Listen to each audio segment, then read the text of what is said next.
الحمد لله رب العالمين ثم الصلاة والسلام على أشرف الأنبياء نبينا محمد وعلى آله وصحبه أجمعين أما بعد السلام عليكم ورحمة الله وبركاته. Alhamdulillah, we thank Almighty Allah who has made it possible for us to assemble here to remind ourselves about our religion. May Allah subhanahu wa ta'ala bless this program.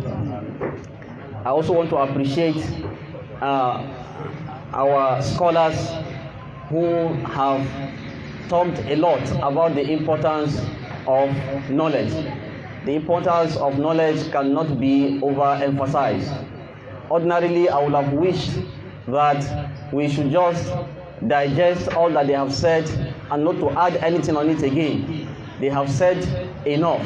If you come to this place and this is all that we listen to, I think we have benefited a lot. However, since a second topic has been added to the chart, then it still has to be taken. Another problem is that this particular topic, the topic says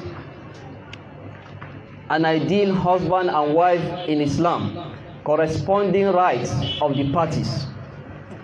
I used to say that this kind of topic is better handled by our fathers, our elderly ones, those who have been married for 25, 30 or more years, and they have been able to maintain that marriage.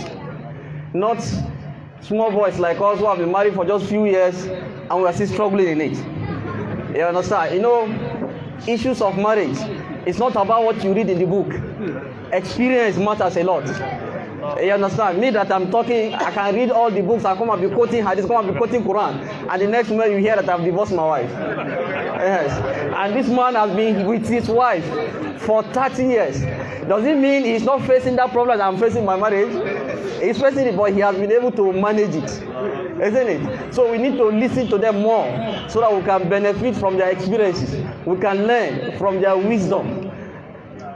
So I'm going to talk just less while I surrender the mic to them, because I also want to benefit from their experiences.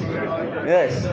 Because actually this topic is a very important topic, because it is one of the reasons why there is high level of divorce in our society today.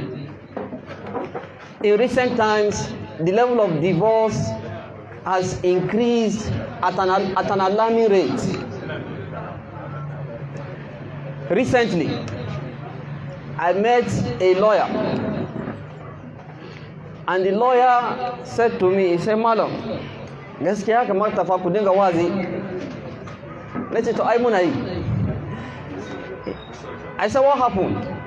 He said he went to the court for a matter, and there were 20 matters to be heard by the judge on that particular day. 20 matters to be heard by the judge on that particular day. He said out of the 20 matters, 19 were on divorce. Only one was not a divorce case, and that was the one he went for. Out of 20 cases, 19 were divorce cases.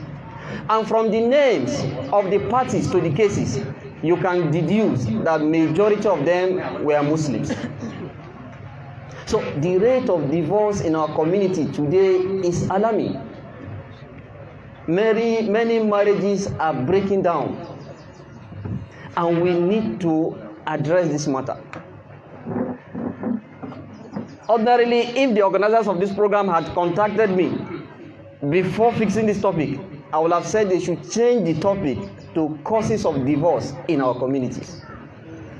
So I am suggesting it to our scholars, to anybody who has followership.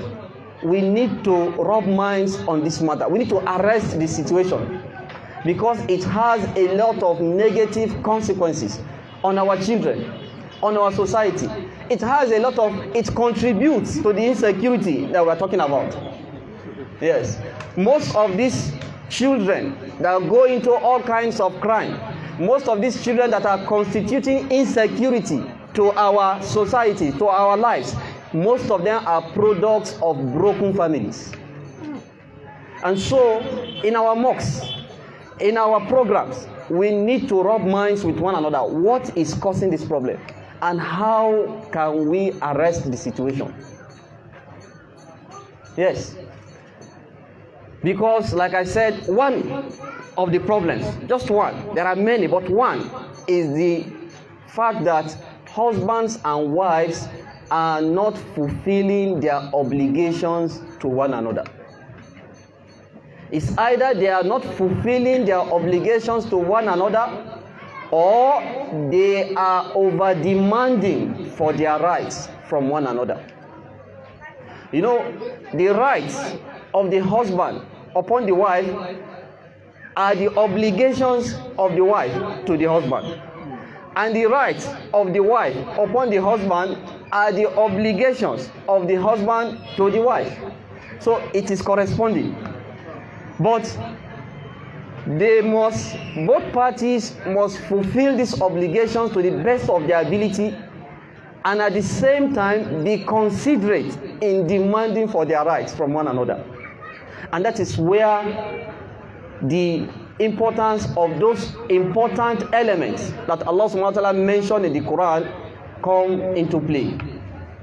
When Allah talks about marriage, Allah says, وَمِنْ آيَاتِهِ أَنْ خَلَقَ لَكُم مِّنْ أَنفُسِكُمْ أَزْوَاجًا لِتَسْكُنُوا إِلَيْهَا وَجَعَلَ بَيْنَكُمْ مَوَدَّةً وَرَحْمَةً إِنَّ فِي ذَلِكَ لَآيَاتٍ لِقَوْمٍ يَتَفَكَّرُونَ.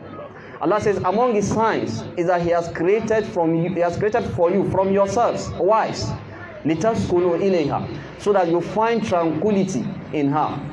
Allah says, وَجَعَلَ بَيْنَكُمْ مَوَدَّةً وَرَحْمَةً. Allah has placed between you mawadda, love, warahma, and mercy. These two elements are the ingredients required in fulfilling the obligations of marriage and giving the rights of marriage. When there is love, both parties will fulfill their obligations without demand. If a woman loves her husband, she will be obedient to him, isn't it? She will cook for him, she will wash his clothes, she will do everything to please her husband because she loves him, isn't it? If a man loves his wife, he will provide for her without even her demanding. He will make sure she eats the best food. He will make sure she put on the best clothes.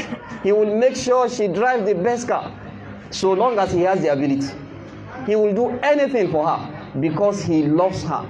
He wants to make her happy. Likewise, they need to be merciful to one another. If a husband is merciful to his wife, he will not overburden her with domestic work because he has pity for his wife, isn't it? I have seen a case, recent case, where a husband, his wife gave birth. They are not in this town. They are from this town, but they are not in this town. They are staying in another state. And they have just one small girl staying with them. And something went wrong between them. The relationship has not been very cordial. On the day the woman gave birth and came back from the hospital, the husband went out. And when he came back from home, when he came back home, the first thing he was demanding for is his food. He said, "Where's my food?" A woman that just delivered and just returned back from the hospital. Say, "It is my right upon you that you should cook for me. It is your duty to serve me. So go to the kitchen and cook for me." A woman that just delivered. As far as he's concerned, it is his right. Where is the mercy? وَجَعَلَ بَيْنَكُمْ مَوَدَّةً وَرَحْمَةً. There's no mercy. Bad to say. So if there is mercy, the husband will not overburden his wife. He will even forfeit some of his rights to keep the marriage, to maintain harmony.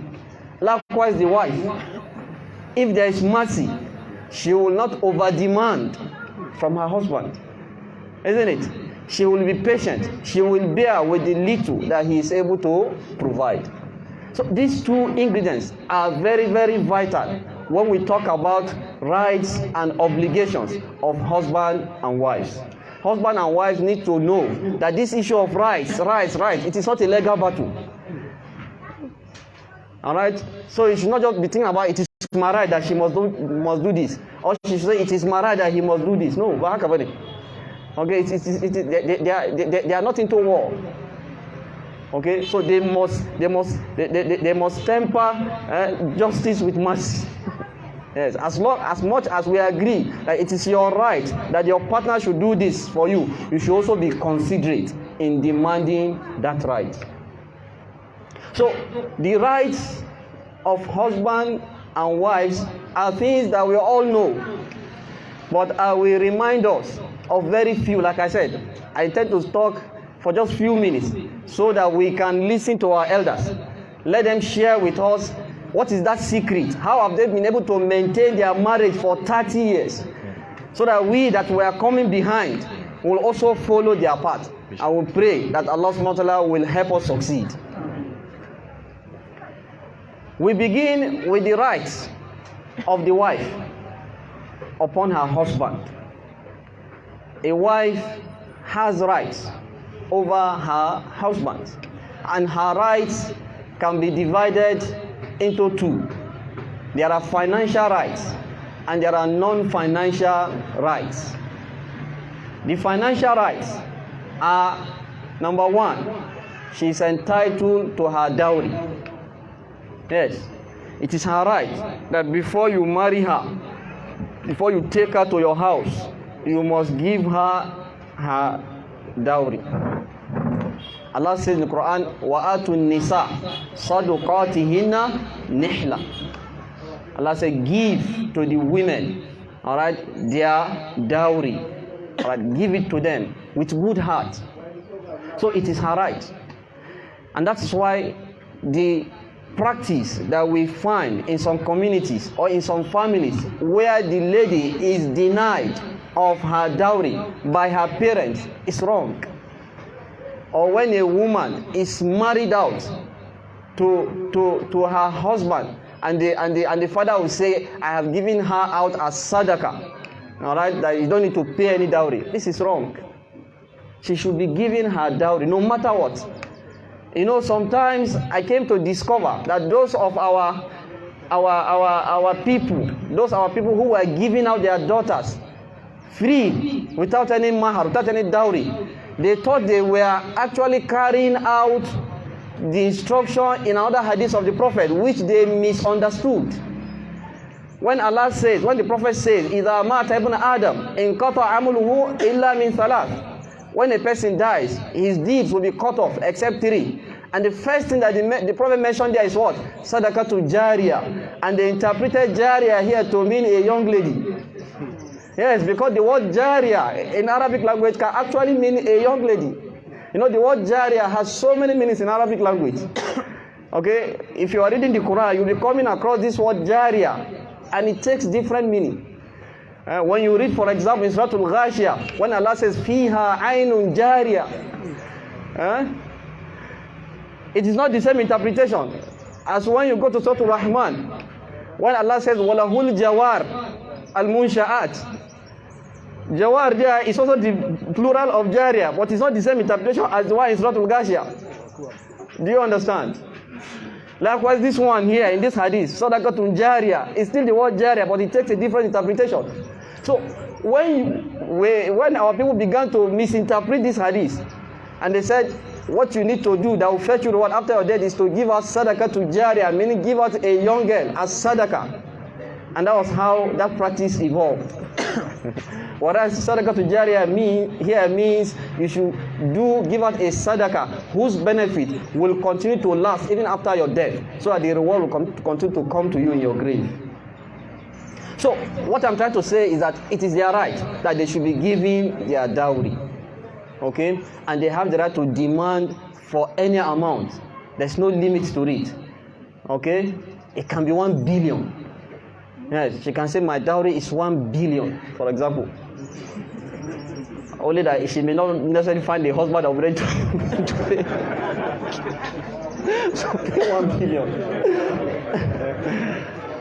Yes, she can demand 1 billion. You know, that's why when scholars of tafsir we are trying to interpret the word in the Quran where Allah says, وَإِنْ أَرَدْتُمْ اسْتِبْلَالَ زَوْجٍ مَكَانَ زَوْجٍ وَآتَيْتُمْ إِحْدَاهُنَّ قِنْطَارًا. ما معنى قِنْطَارًا? Scholars of tafsir say ismun limalin kathir. Alright, the word qintara refers to is a name of large amount of money. It cannot be quantified so much. Alright, so she can demand for it. But then we also need to remind her that the same prophet has said, أَعْظَمُ النِّسَاء بَرَكَةً أَيْسَرُهُنَّ مَؤُونَةً. Alright, women that have the greatest blessings are those that are less expensive to maintain. Okay, you know, sometimes the problem we have is that when you take one part of the ayah or one part of the hadith and you neglect the other part, then you find yourself in this kind of misinterpretations. So while we agree that she has the right to demand anything, she should also remember that she has to be considerate. That's why I was talking about mawadda wa rahma. Alright, the need to be considerate in demanding for this right. Okay, so she should make the dowry as cheap, as easy as possible. Because when you say your dowry is 1 billion, by the time the husband pays that 1 billion, it has a negative impact on his heart. It gives him the impression that he bought you, and so he can do with you whatever he likes. That is the reason why when we make marriage too expensive, we're demanding for 20 set of box. We're demanding for the most expensive gold. We're demanding for the most expensive wares. It makes the husband to do these things, you know, unwillingly. Sometimes I've attended marriages where at a point you see the husband say, Kai, I'm no longer interested in this marriage because he has spent a lot. He has been exhausted. Recently we went to one marriage and they kept us and they said, this one will say, you see, I am the one that paid for her primary school education. You have to pay for it here now. Another person will come and say, I am the one that paid for her secondary school. You have to pay for it here now. This one will say that during the break, she came to spend some time with me. You have to pay for what I did to her. So at the end of the day, you pay this, you pay that, you pay this. You become angry with your in-laws. You become angry with your wife. So you marry her, the love is no longer there again. Okay? So we must be considerate. As much as we agree that they have rights, they must be considerate in demanding for this right. Another right of the wife upon the husband is right to her upkeep, all right, which is also a financial right. She's entitled to feeding. She's entitled to clothing. She's entitled to accommodation. Okay? She's entitled to accommodation. It is her right upon her husband to feed her. It is her right upon her husband to clothe her, to provide accommodation for her. Okay? Yes, that's what Allah told us in the Quran. وَعَلَى الْمَوْلُودِ لَهُ رِزْقُهُنَّ وَكِسْوَتُهُنَّ. Alright? بِالْمَعْرُوفِ. Allah says it is a right upon the father that he should provide for his wife and the children. Alright? رِزْقُهُنَّ وَكِسْوَتُهُنَّ. Alright? Their provision and also their clothes. He should provide it. When one of the companions asked the Prophet, what is my right upon my wife? The Prophet said, أَن تُطِعِمَهَا إِذَا طَعِمْتَ وَتَكْسُوَهَا إِذَا اكْتَسَيْتَ. Alright? That you should feed her when you feed. And you should also clothe her when you clothe yourself. In another verse, Allah told us, أَسْكِنُوا هُنَّ مِنْ حَيْثُ سَكَنْتُمْ. Alright? Accommodate them where you accommodate yourself. So they have right to these three things: feeding, clothing, and accommodation. But again, they have to be considerate. It is to be done according to ability. Allah says, لِيُنْفِقْ ذُو سَاعَةٍ مِنْ سَاعَتِهِ وَمَنْ قُدِرَ عَلَيْهِ رِزْقُهُ فَلْيُنْفِقْ مِمَّا آتَاهُ اللَّهُ لَا يُكَلِّفُ اللَّهُ نَفْسًا إِلَّا مَا آتَاهَا. Alright? Allah says, the rich man, لِيُنْفِقْ ذُو سَاعَةٍ, the rich man should provide, alright, according to his ability. He should provide from the wealth that Allah has given him. وَمَنْ قُدِرَ عَلَيْهِ رِزْقُهُ. And whoever his wealth has been restricted, he has less. فَلْيُنْفِقْ مِمَّا أَتَاهُ اللَّهُ. He should provide from what Allah has given him. لَا يُكَلِّفُ اللَّهُ نَفْسًا إِلَّا مَا آتَاهَا. Allah does not put a burden upon anybody more than what it has given it.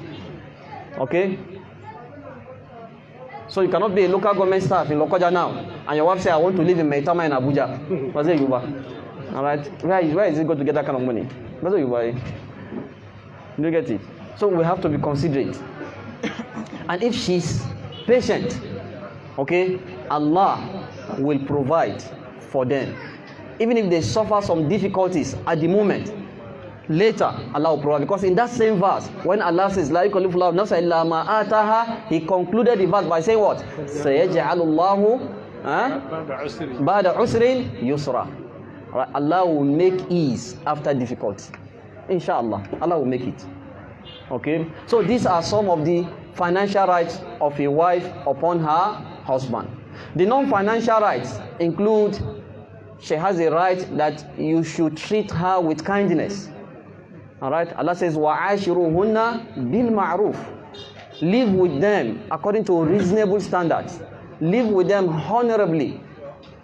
Okay? The Prophet said, خَيْرُكُمْ لِأَهْلِهِ وَأَنَا خَيْرُكُمْ لِأَهْلِهِ. Alright, the best of you are those who are best to their wives, to their families, and I am the best of you to my family. Okay, so you need to treat her with kindness. Okay, sit with her, discuss with her, okay, joke with her, play with her. Don't leave her there like that anytime you're at home. You know, there are some men, when they are going home, as soon as they open the door, the heart of their wife will beat as if one lion is coming home. Alright? They are terrified whenever they are with their husbands. This is not the teaching of Islam. Okay? We need to, you know, some people say you need to handle them with iron hand. No, you don't need to handle them with iron hand. That's not the teaching of Islam. Okay? So we need to treat them kindly. Alright, it's their right upon the husband. Another important non-financial right is their right to sexual gratification. As a man, you must be able to satisfy your wife sexually. You must be able to fulfill her sexual needs. That is how you can help her to preserve her chastity. Otherwise, she'll be pushed outside. You know, there was a time I was invited to attend a marriage reconciliation.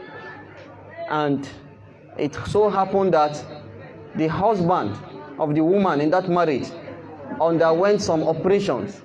And as a result of that operation, he can no longer perform. But he's rich, he's a bank manager. Okay? So the woman has been patient with him for like 10 years. As at that time I went to attend to their matter. They have 2 kids, 2 girls. And the woman has been patient, hoping that the husband will find solution. But it got to a point she could no longer bear it. And the husband was not helping matters. Because he believes, since that he has money, he has built a very big house, he has bought her a car, alright, he gives her thousands, hundreds of thousands monthly, she should be satisfied with that. It's okay. Okay? And it's making him suspicious. Anytime he sees his wife going to the office, he's always following her because he believes she's going after men outside. And I said to him, do you think it's possible for her to stay like that? You have given her good house, AC, everything, good food, everything. And you think she can stay like that? Don't you know that in this situation it's better for her not to even have these things? Yes, now, as a human being, when you have eaten to your satisfaction, okay? You have eaten to your satisfaction, you are living in a comfortable house, and one cool breeze is blowing you. What is the next thing you think about? And then you cannot perform, and you expect her to say like that. It's not possible. I told him in the Sharia, if a man cannot perform, the Sharia says we give him just 1 year. Alright?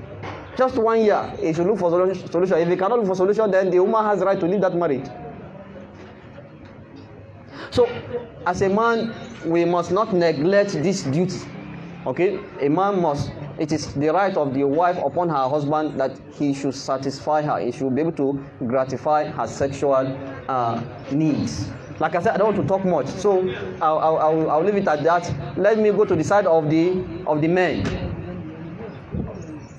Men also have rights over their wives, and the right of men over their women is higher than that of women over their men.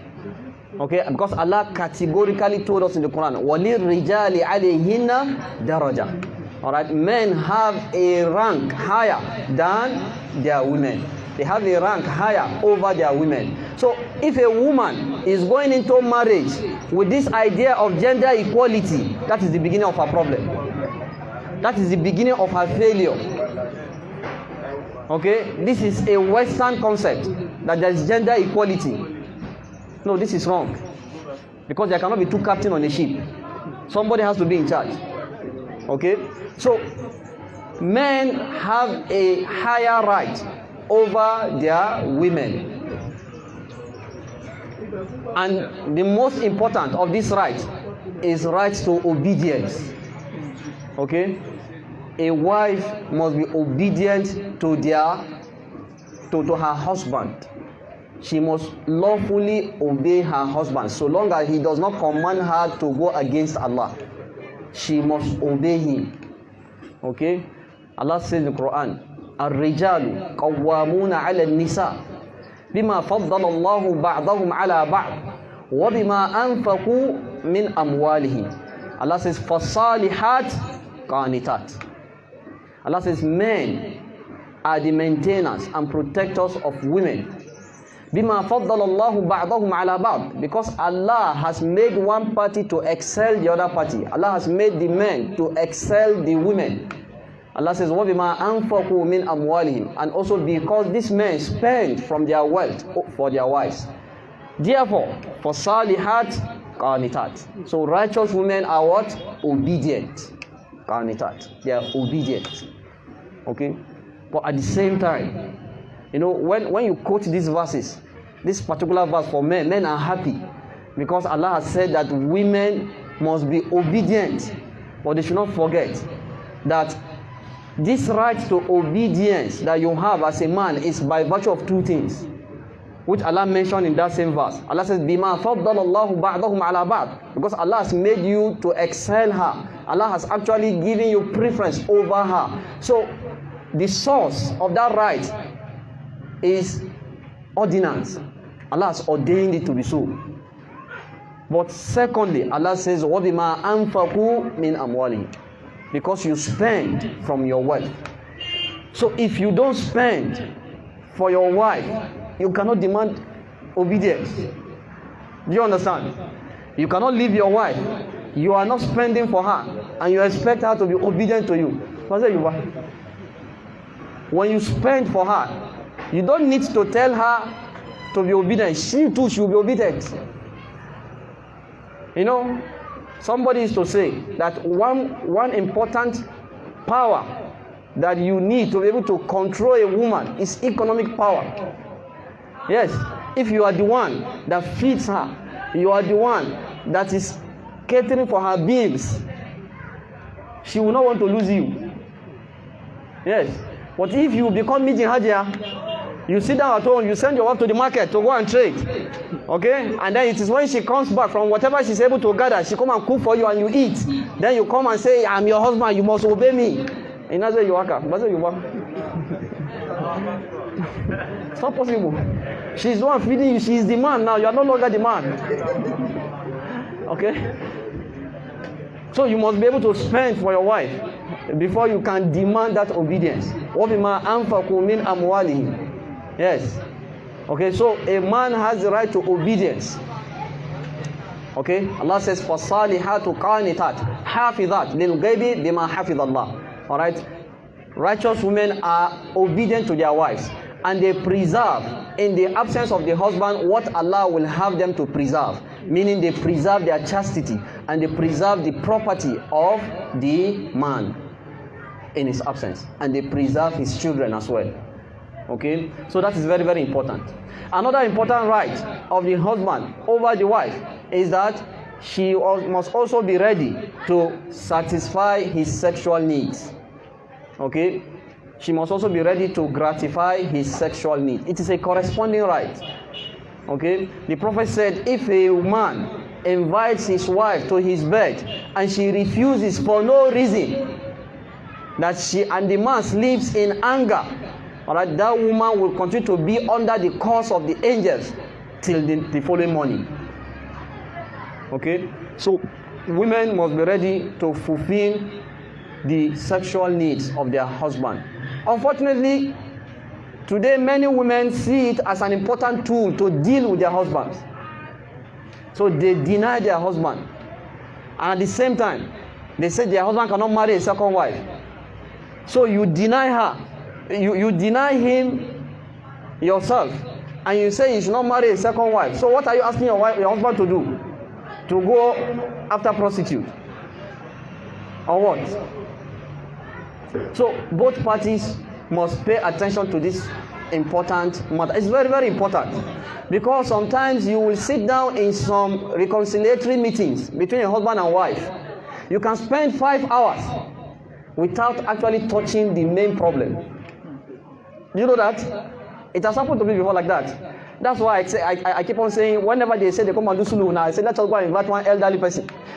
Yes, because there was a time we went and we sat down there and said, he doesn't do this for me. And the husband said, he doesn't do it for me. And we are all discussing, you must do this, you must do that, you must do that. I was quoting verses, I was quoting Quran, I was quoting Hadith. I said, as though I have not touched the main issue. I said, and I said, the main issue, I have not addressed the main issue. After spending like 3 to 4 hours, just when we didn't finish, salam alaikum, when we left, the husband now called me and said, Ari and Zufa. I said, hi. You know, it is something that people are shy to talk about. All right, but when there are elderly ones, people will be ready to confide. Do you understand? So that's why these are issues for the elders. They are issues for the elders. So it's a very, very important matter. It's a very, very, very important matter. So these are some of the rights of the husband over the wife. Also, it is his right upon his wife that she should not leave the house without his permission, and she should not allow anybody into the house without his permission. Okay, this is very, very important. The Prophet clearly mentioned it, that they should not allow anybody to step on your bed or step on your carpet in your house without your permission. See, a woman cannot allow anybody into the house without your permission, and at the same time she cannot leave the house without your permission. These are important things that when women neglect these rights, okay, it creates disaffection among them. Okay, it creates disaffection. I've seen a scholar. It's a scholar. Okay, he says his wife is malama. It's malama. All right, so they invite her for walima, they invite her for places to come and deliver lecture. And when they invite her, she will just put on her hijab and just go like that. All right. One day I was with him, we were discussing, and they called him. I said, "I'm Matan Katana, and tell her what's He doesn't even know when she left, because she's a scholar. She'll go and preach too. No. Okay, if she must go out to preach, she must seek the permission of the husband before she goes. All right. So women must take note of this. Also, it is the right of the husband upon his wife that she should adorn herself for her husband. She must adorn herself for her husband. You know, when the Prophet said that when as a man you are going out and you see a woman who attracts you, you should go back and meet your wife. He said, "For inna indaha ma indaha." All right, your wife has what that woman too has. All right, but what if you come back home and you meet your wife, all her body is elubo and her head is unkempt? You go out, you see one girl there, she's putting on cross no cutter, she's putting on spaghetti, she's putting on whatever, all her body is outside. All right, that has enticed your urge. Then you go back home and you enter home and your wife is smelling. Will that quench that urge? It will not. Okay, so women must adorn themselves. Unfortunately, today, women only adorn themselves when they are going out. When they are at home, they stay in their normal dirty clothes. But when they are going out, that's when they now adorn themselves. So they prefer to adorn themselves for people outside, not their husband at home. So this is a very important thing that we must caution our women about. Okay, we must caution our women about this kind of matters. May Allah subhanahu wa ta'ala preserve our marriages. May Allah subhanahu wa ta'ala bless our families. May Allah bless our children. May Allah reward the organizers of this program. Wa subhanaka Allahumma bihamdik. Ashhadu an la ilaha illa anta. Astaghfiruka wa atubu ilaik. Assalamu alaikum wa rahmatullahi wa barakatuh.